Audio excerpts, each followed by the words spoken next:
දැන් මාත් එක්ක කතා කරලා ඉන්ටර්වල් එකේ මගේ වාහනේ ඉම්පෝට් කරපු කෙනා. ලංකාවට ගෙන්නපු කෙනා. නවීන් කියලා ඔයාලා දන්නේ නැති මේ මෙතන වාහන සෙල් එකක් තියෙන්නේ නවීන්නේ. රවිදු සර්ගේ යාළුවා. එක පන්තියේ යාළුවා. දැන් ගොඩක් අය හිතන්නේ ටියුෂන් කරලා වාහන ගේන්න පුළුවන් කියලානේ. මම ඔය කියපු නවීන් කියන ඊයට තියෙනවා. ජපාන් වල ලැම්බෝගිනිම තුනක් තියෙනවා. තව වාහන ගොඩක් තියෙනවා.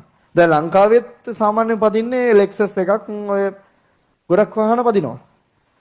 හැබැයි එයා පටන් ගත්ත බිස්නස් එකක් ඒක තාත්තා නෙවෙයි. එයා තමයි වාහන විකුණන්න ඉම්පෝට් කරලා විකුණන්න පටන් ගන්න තියෙන්නේ. මම මතක එක වෙලාවක අහනවා මේ කොහොමද මේ ඉගෙන ගත්ත සීන් එක කියලා. එයා උපාධියක් කරලා තියෙනවා ලංකාවෙත් නේ ඕස්ට්‍රේලියාවල අවුරුදු 4ක්.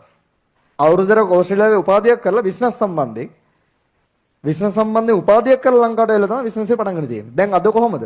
ලැම්බෝගිනි තුනක් නිකන් එන්නේ නැහනේ. ලංකාවේ දැන් අද ටියුෂන් ශේෂ්ත්‍රීන් ගුරුවරු ගත්තොත් මට වාහනේ දුන්නා. ගිහාන්සගේ වාහනේ ගත්තේ එතනින්. සෝලෝසගේ වාහනේ ගත්තේ එතනින්. ලසන්සගේ වාහනේ ගත්තේ එතනින්.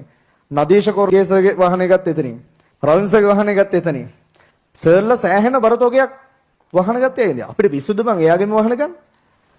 එයාගේ මොකක් හරි ප්‍රතිලාභයක් තියෙන දේ අපි අයින් ගන්න. ඒතර ඒකේ ප්‍රතිලාභයක් අපිට දෙනවා වගේ මෙයාටත් ලාභයක් තියෙනවනේ. ඒතකොට ඒකෙන් දැන් හිතන්න අපි අවුරුදු ගණනක් පන්ති කරලා ලක්ෂ ගණනක් සල්ලි හොව කියන්නකෝ. ලක්ෂ 100ක් හොව කියන්නකෝ.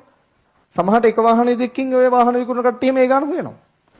ඒකට එයා ඒ වෙනුවෙන් කැපේලා තියෙන්න ඕන. ඒකට ඒ වෙනුවෙන් එයාට ලැබීමක් තියෙන්න ඕන. ඒකට ඒ වෙනුවෙන් උනන්දුවක් තියෙන්න ඕන. මම දැන් ඔය මේ වාහන විකුණන තැනට ගිහිල්ලා තියෙන කිහිප වතාවක්.